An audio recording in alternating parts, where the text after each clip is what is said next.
I welcome all of you on Gate Chemical Planet and I would like to thank all the dear students who subscribe to my channel. तो student यहाँ पर हम लोग process calculation के ऊपर कुछ question discuss करेंगे. I designed some of the questions for RCFL examination for process calculation subject. Okay, so this question is a model questions designed for RCFL examination. So first question is a curve drawn at constant temperature is called an isotherm. This shows the relationship between what? Four options are given. तो question को मैं आपको हिंदी में समझा देती हूँ. एक curve draw किया जाता है एट कांस्टेंट टेम्परेचर जिसको हम आइसोथर्म बोलते हैं. ठीक है. और ये जो आइसोथर्म कर्व है ये किसके बीच रिलेशनशिप शो करता है? Pressure and volume, pressure into volume and volume and pressure और प्रेशर एंड वॉल्यूम. तो इसका आंसर मैं आप लोगों को नहीं बता रही हूँ. आप लोग इसको कमेंट बॉक्स में कमेंट कीजिए आपको कौन सा आंसर सही लग रहा है. यहाँ पर मैं आपको इस क्वेश्चन से रिलेटेड हिंट देती हूँ. ठीक है. तो इसका आंसर ये जो है ये डी नहीं होगा. ठीक है. आप इसके आंसर को टिक कीजिए, इसके आंसर को कमेंट कीजिए और फिर हम देखते हैं कि इसका आंसर सही होता है. So the graph between pressure and volume is shown here for two different temperatures. यहाँ पर ये जो ग्राफ शो हो रहा है ये प्रेशर और वॉल्यूम के बीच में है. ठीक है. और यहाँ पर T1 और T2 जो है वो आपके डिफरेंट टेम्परेचर्स हैं और यहाँ पर T1 is greater than T2. तो आप इसका आंसर मुझे कमेंट करके बताइएगा इसका आंसर आप लोग क्या सोचते हैं. ठीक है. अब हम मूव करेंगे नेक्स्ट क्वेश्चन पे. If 1000 ml of gas A at 600 torr and 500 ml of gas B at 800 torr are placed in 2 liter flask. The final pressure will be. तो यहाँ पर इस क्वेश्चन में कह रहे हैं कि 1000 ml गैस A के हैं जो कि 600 टॉर प्रेशर पर है और 500 ml गैस B के हैं जिसका प्रेशर 800 टॉर है. इन दोनों गैसेस को एक 2 लीटर की फ्लास्क में प्लेस किया जाता है, रखा जाता है. अब आपको इसका फाइनल प्रेशर बताना है. तो यहाँ पर हम लेंगे V1 equals to 1000 ml equals to 1 litre. Okay. और आपका P1 कितना हो जाएगा? P1 हो जाएगा 600 टॉर. V2 के बारे में मैं अगर आपको बताऊँ तो V2 है 500 ml. ठीक है. तो V2 को हम लिख सकते हैं 0.5 लीटर्स. ओके. V2 कितना हो जाएगा आपका? 0.5 लीटर्स. और pressure P1 equals to 600 torr. And V2 लिख लिया हमने, P2 भी लिख लेते हैं. P2 हमारा हो जाएगा, P2 will be equals to 800 torr. Okay. अब हमारा जो टोटल प्रेशर है, अगर हम टोटल प्रेशर की बात करें तो जो हमारा टोटल प्रेशर होगा वो कितना हो जाएगा? 2 लीटर. तो यहाँ पर कुछ भी नहीं करना, हमें टोटल प्रेशर निकालना है. हम डायरेक्ट फार्मूला लगाएंगे. Then total pressure equals to P1 V1 plus P2 V2 divided by the total pressure V. Sorry, total volume V. Okay. So ये क्या है आपका? ये है आपका 2 लीटर्स. यहाँ पर ये आपका होगा 600. ओके. नॉट 60, 600. तो यहाँ पर ये मिस्टेक हो गई है, 600 होगा ये. ठीक है. तो यहाँ पर आफ्टर सॉल्विंग आपका 500 टॉर आंसर आ रहा है मेरा. आप लोग अपना आंसर चेक कीजिए और बताइए आपका आंसर कितना आ रहा है. तो मेरा आंसर आ रहा है 500 Tor. So now we will move on to the next question.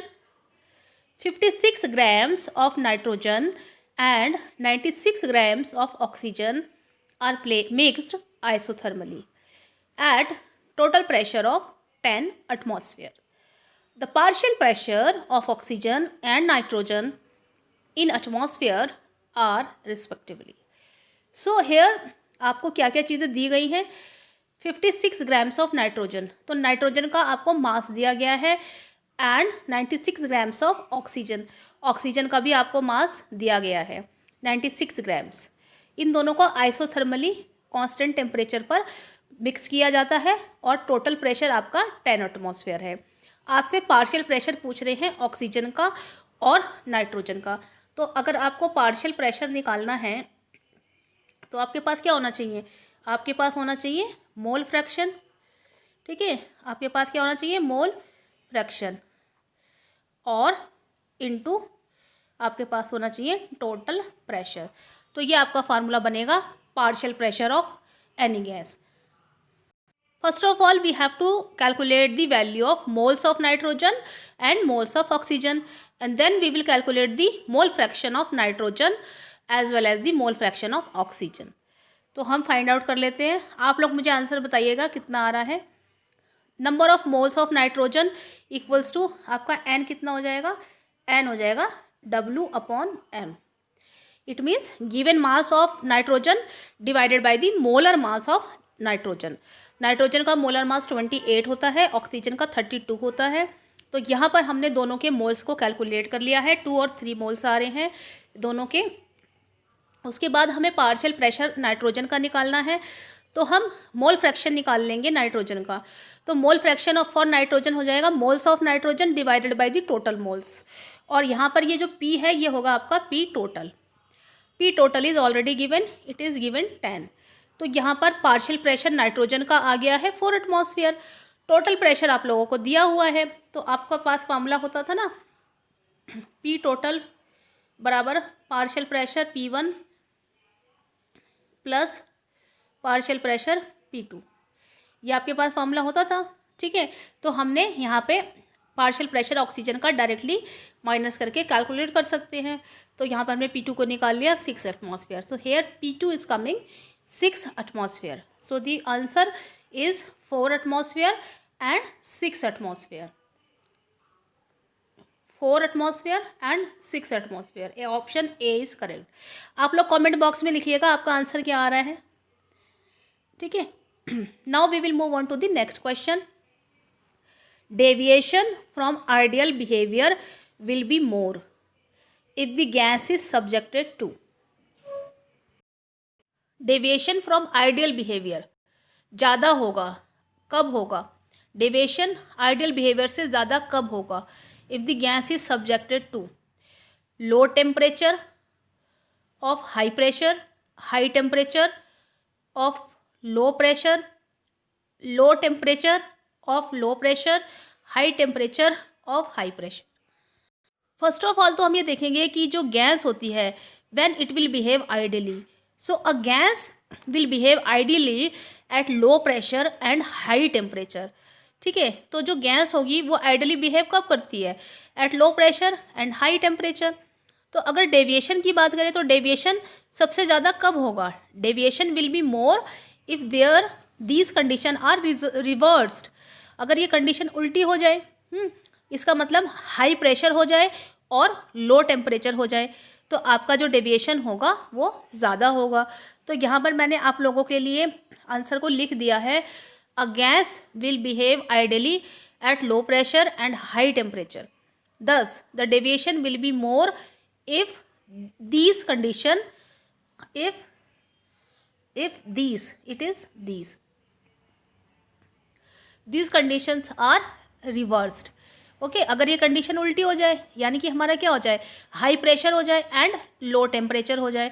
तो अगर हम ऑप्शन देखें तो हमारे पास क्या है, ऑप्शन में हमारे पास आ रहा है, तो मेरा जो ऑप्शन है वो ऑप्शन ए करेक्ट है, क्योंकि high pressure and low temperature आपका ऑप्शन ए में दिया है। ऑप्शन डी की अगर हम बात करें तो हाई प्रेशर दिया है बट हाई टेम्परेचर भी दिया है, तो यहाँ पर हमारा प्रेशर हाई होगा और टेम्परेचर लो रहेगा अगर हमारा डेविएशन ज़्यादा है। तो इसका ऑप्शन होगा option A is correct. Okay, तो नाउ आप लोग भी अपना आंसर कमेंट कीजिए। Now we will move on to the next question. Okay, which of the following statement is wrong, कौन सा स्टेटमेंट जो है वो रॉन्ग है। इवापोरेशन के बारे में यहाँ पर सेंटेंस दिए गए हैं, evaporation is a spontaneous process, evaporation is a surface phenomena, vapor pressure decreases with increase of temperature, vapor pressure of solution is always less than that of pure solvent. So इस question को हम solve करने के लिए मैं आपको बताती हूँ इवापोरेशन क्या होता है। इवापोरेशन जो होता है वो एक स्पॉन्टेनियस प्रोसेस होता है। अगर हम एक गिलास पानी को बाहर रख दें तो क्या होता है, कुछ टाइम बाद आपको उसका वॉल्यूम कम लगता है। क्यों होता है? क्योंकि इवापोरेशन हो जाता है। जो सरफेस के मॉलिक्यूल्स होते हैं उनकी काइनेटिक एनर्जी ज़्यादा होती है और वो क्या करते हैं, वो एस्केप करने लग जाते हैं, है ना। तो इवापोरेशन एक सरफेस फिनोमिना होता है।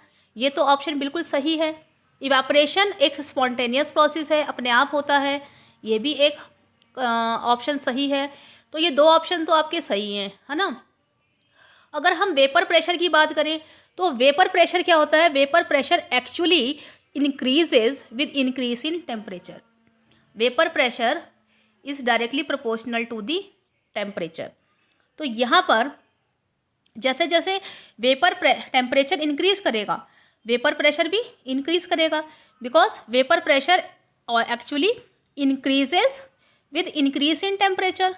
तो आपका जो ये वाला सेंटेंस हुआ ये तो रॉन्ग हो गया, ये ऑप्शन जो है ये रॉन्ग ऑप्शन होगा।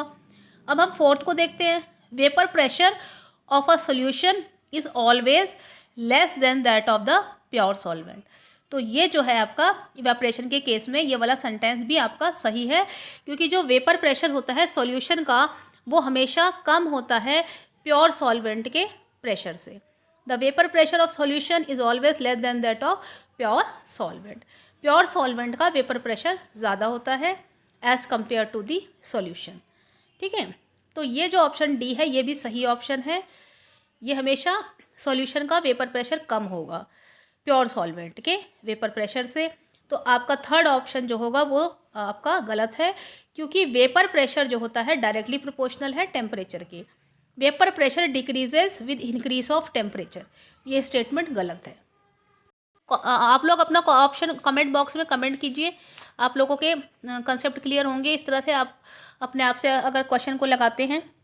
Now we will move on to the next question. यहाँ पर मैंने आपके लिए आंसर लिख दिया है, ठीक है, आप यहाँ से आंसर देख सकते हैं। 250 ml of a Na2CO3 solution contains 2.65 grams of Na2CO3. 10 ml of this solution is added to X ml of water to obtain 0.001 m Na2CO3 solution. The value of X is. So student, first of all we have to decide कि ये जो question है ये किस तरीके का है। यहाँ पर हमें 250 ml दिए गए हैं Na2CO3 के, ठीक है, और ये जो सोल्यूशन है इसकी आपको 2.65 ग्राम्स दिए गए हैं, यानी कि इसका हमें मास दिया गया है 250 ml ऑफ Na2CO3 सॉल्यूशन। तो यहाँ पर हमारे पास सबसे पहले तो first of all we have to decide कि हमारा सॉल्यूट क्या है। तो जो हमारा सॉल्यूट होगा, solute is Na2CO3, okay, and solvent आपका क्या होगा, वो होगा हमारा वाटर, ओके। सो अब सॉल्यूट के बारे में हमारे पास सारा डेटा है। 250 ml of Na2CO3 solution contain 2.65 grams of Na2CO3। तो हमारा ये जो सॉल्यूशन है इसमें हमें बताया गया है कि 2.6 ग्राम्स ऑफ Na2CO3 प्रेजेंट है। तो सबसे पहले हम क्या करेंगे कि जो सॉल्यूशन का वॉल्यूम है, सॉल्यूशन का वॉल्यूम कितना आ रहा है 250 ml। So first of all we will convert this 250 ml into litres. So it will be 0.25 litres. अब हमारे पास सॉल्यूशन का फर्स्ट ऑफ ऑल हम कैलकुलेट करेंगे molarity of the original solution. तो मोलारिटी कैलकुलेट करने के लिए आपको क्या चाहिए होगा, number of moles of solute, it means number of moles of Na2CO3, okay. तो मोलारिटी का फॉर्मूला हम देख लेते हैं। Molarity of original solution equals to M1। So first हम M1 कैलकुलेट करेंगे, number of moles of Na2CO3 निकाल लेंगे। मोल्स बराबर क्या हो जाएगा, mass upon the molar mass. तो Na2CO3 का 2CO3 का जो मोलर मास आएगा, मास आता है मोलर मास, ठीक है, मोलर मास आ जाएगा 106। ओके।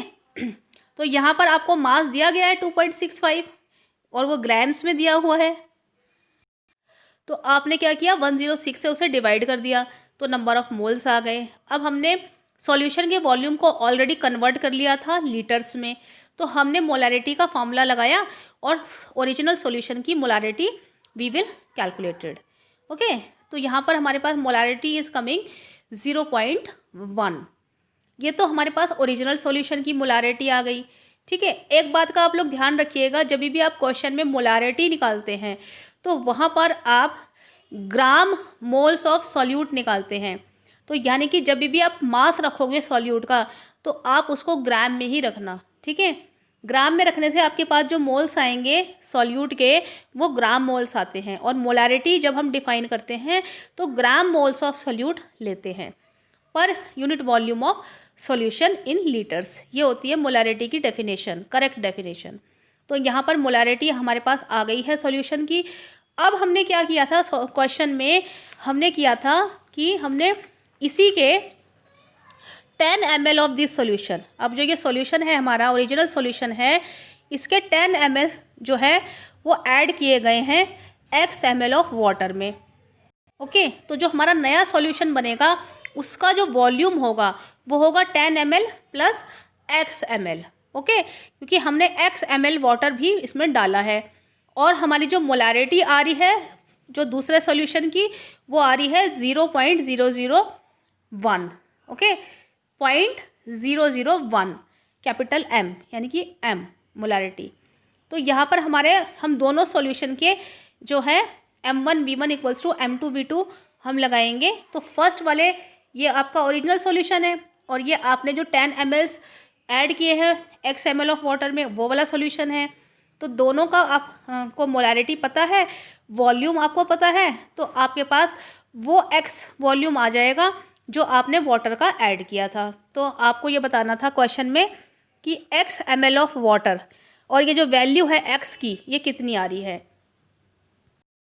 तो यहाँ पर जो x की वैल्यू आ रही है वो आ रही है 990 ml। तो यहाँ पर मैंने क्वेश्चन को बहुत ही अच्छे से आप लोगों को समझाया है, ठीक है। अब आप इसको देख लीजिए, आपका जो आंसर आ रहा है वो कितना आ रहा है। My option is B option which is 990। Okay, so just check your answer is correct और not. Okay, and what is your answer. Now we will move on to the next question. Student, ये जो video है numericals पे है और ये थोड़ा सा लेंदी होगा वीडियो, आप इस वीडियो को पूरा देखिए। आगे के क्वेश्चन बहुत ही ज़्यादा इंपॉर्टेंट है, आप उसको देखते रहिए। और अगर अभी तक आप लोगों ने गेट केमिकल प्लैनेट को सब्सक्राइब नहीं किया है तो इसको सब्सक्राइब कीजिए, बेल बटन को प्रेस कीजिए ताकि आपको नए आने वाले वीडियोज़ के बारे में नोटिफिकेशन मिलता रहे और आपको बिल्कुल भी चैनल को ढूंढना ना पड़े और इधर उधर आपका टाइम वेस्ट ना हो। तो just save your time and subscribe to get Chemical Planet for more videos and uploads regarding the all examinations.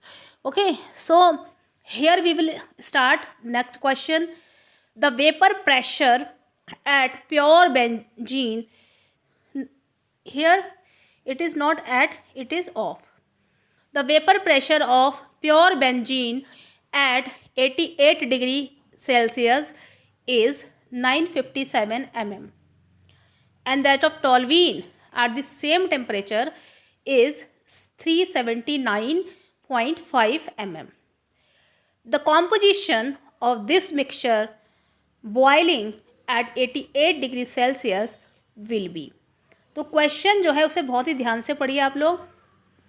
Vapour pressure benzene का 88 डिग्री सेल्सियस पे दिया गया है 957 mm और टॉल्वीन का 88 डिग्री सेल्सियस पर ही दिया गया है वेपर प्रेशर 379.5 mm।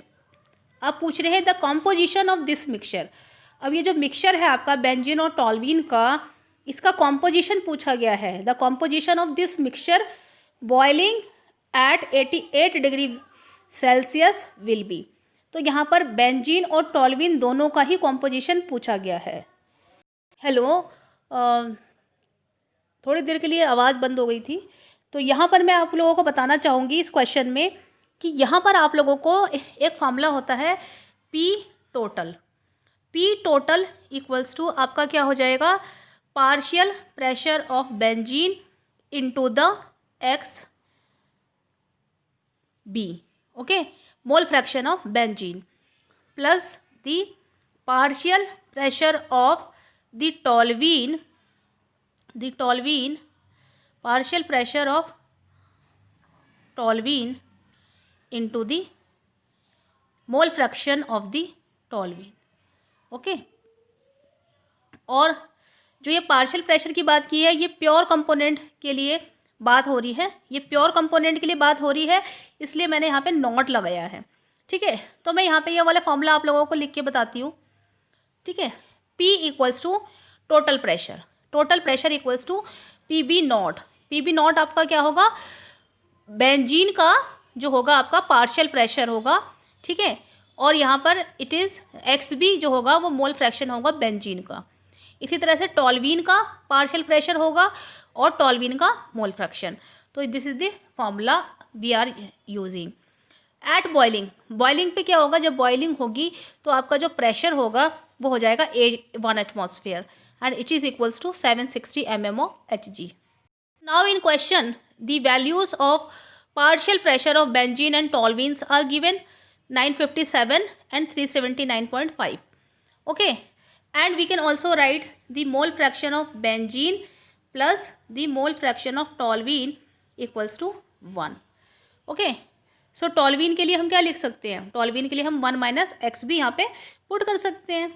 तो जब हम ये पुट करेंगे और total pressure we will insert 760 mm of Hg, then we can calculate the value of the mole fraction of the benzene. So the mole fraction of benzene is coming 0.66. For the toluene we can easily find out the value of mole fraction by subtracting from the 1. So my answer is coming 0.66 and 0.34. So here option A is correct. For benzene it is 0.66 and for toluene it is 0.34. Okay, so the vapor pressures. तो यहाँ पर इस question में आप लोगों को एक बात ध्यान रखने वाली है कि आपको क्वेश्चन में वेपर प्रेशर दिया है और वो किसके लिए दिया है, प्योर बेंजीन और टॉल्यूइन का दिया है। तो हम क्या करेंगे, जो पार्शियल प्रेशर वाला फॉर्मूला हमारा होता है उसमें हम नॉट लगाएंगे, और जब हम नॉट लगाएंगे तो हम प्योर, जो ये नॉट लगा हुआ है ऊपर, ये जो आपको नॉट दिखाई दे रहा है ये आपका किसके लिए होगा, ये प्योर कंपोनेंट्स के लिए होता है, जैसे प्योर बेंजीन का और प्योर टॉल्यूइन का मैंने लिखा। और क्योंकि ये अब वेपर प्रेशर है तो हम इसको vapour pressure P B not और पी टी नॉट पढ़ेंगे, ठीक है। अदरवाइज ये सेम फार्मूला आप लोगों ने पार्शियल प्रेशर के लिए भी यूज़ किया था। तो आपको ध्यान रखना है कि क्वेश्चन में आपको पार्शियल प्रेशर दिया गया है या वेपर प्रेशर दिया गया है, ठीक है। तो ये फार्मूला आप लोगों को बहुत ही याद रखने वाली चीज़ है। तो यहाँ से हमारा आंसर आ गया है। अब हम नेक्स्ट क्वेश्चन की तरफ प्रोसीड करेंगे। Which concentration can be calculated if the mole fraction and density of an aqueous solution of HCl are known. तो क्वेश्चन में कह रहे हैं which concentration can be calculated, कौन सी कॉन्सेंट्रेशन हम कैलकुलेट कर सकते हैं if the mole fraction and density of an aqueous solution of HCl are known. अब अगर मोल फ्रैक्शन और density aqueous solution of HCl की दी गई है तो हम कौन सी कॉन्सेंट्रेशन कैलकुलेट कर सकते हैं। And options are molality, option 2 is molarity and 3 is percentage by mass. और आपसे पूछ रहे हैं कौन सा ऑप्शन पूरा करेक्ट है, ओनली 1 बी ही, so 3 only, 1 and 2 only, 1 2 and 3, कौन सा ऑप्शन यहाँ पे करेक्ट होगा। तो यहाँ पर हम लोग देखेंगे all 3 concentrations can be calculated if mole fraction and density of HCl solution are known. तो यहाँ पर आपका जो आंसर होगा वो होगा डी ऑप्शन 1 2 and 3। तो अगर हमें कॉन्सेंट्रेशन हमें कैलकुलेट करनी है और हमें मोल फ्रैक्शन और डेंसिटी किसी एक्वस सॉल्यूशन ऑफ HCl की या किसी और की दी गई है तो हम क्या क्या चीज़ें कैलकुलेट कर सकते हैं। We can calculate the molarity, okay, and molality also, and percentage by mass also. तो यहाँ पर तीनों ही चीज़ें आप कैलकुलेट कर सकते हैं अगर आपको मोल फ्रैक्शन और डेंसिटी दिया गया है। इनका रिलेशनशिप होता है, मोलारिटी का in terms of density relation होता है, ठीक है, और मोलैलिटी का भी होता है in terms of density relation, और परसेंटेज बाय मास आप इजीली कैलकुलेट कर सकते हैं अगर आपको मोल फ्रैक्शन दिया गया है। तो यहाँ पर तीनों ऑप्शन करेक्ट है। आप अपना आंसर कमेंट बॉक्स में कमेंट कीजिए, आपका कौन सा आंसर आपने टिक किया है। Okay, now we will move on to the next question. Solution which distilled without change in composition और temperature are known as. So एक बार मैं क्वेश्चन और बता रही हूँ। Solution which distilled without change in composition और टेम्परेचर, वो कौन से सॉल्यूशन होते हैं? Amorphous, azeotropic mixtures, super saturated और आइडियल। तो स्टूडेंट यहाँ पर आपको एक बात ध्यान देने वाली है कि यहाँ पे बात हो रही है solution which distilled, which is distil, which is going to be distilled. तो यानी कि यहाँ पे डिस्टिल हो रहा है solution without change in composition, composition में और टेम्परेचर में कोई भी चेंज नहीं हो रहा है। तो अगर आप डेफिनेशन से देखें तो if no change in composition और temperature of a distillating solution then it is called a azeotropic mixture. तो ये क्या कहलाएगा? ये कहलाएगा एजोट्रॉपिक मिक्सचर। तो यहाँ पर मैं बी ऑप्शन को करेक्ट कर रही हूँ। आप लोग अपना आंसर कमेंट कीजिए, और यहाँ पर मैंने आप लोगों के लिए आंसर को लिख भी दिया है। If no change in composition और temperature of a distillating solution it is called azeotropic mixtures. Student यहाँ पर मैंने आप लोगों के लिए प्रोसेस कैलकुलेशन के कुछ question model test paper design किया है, यहाँ से आप देख सकते हैं। और ये जो क्वेश्चंस हैं ये बहुत ही अच्छे क्वेश्चंस मैंने डिज़ाइन किए हैं। आप लोग एक बार एग्ज़ाम में जाने से पहले ये क्वेश्चन ज़रूर देखिए, आप अपने फ्रेंड्स में शेयर कीजिए, और गेट केमिकल प्लैनेट को सब्सक्राइब कीजिए, बेल बटन को प्रेस कीजिए। Thank you so much for joining me and have a nice day. All the best for your RCFL examination. Okay, we will discuss some more questions in later on videos. Thank you so much. Have a nice day.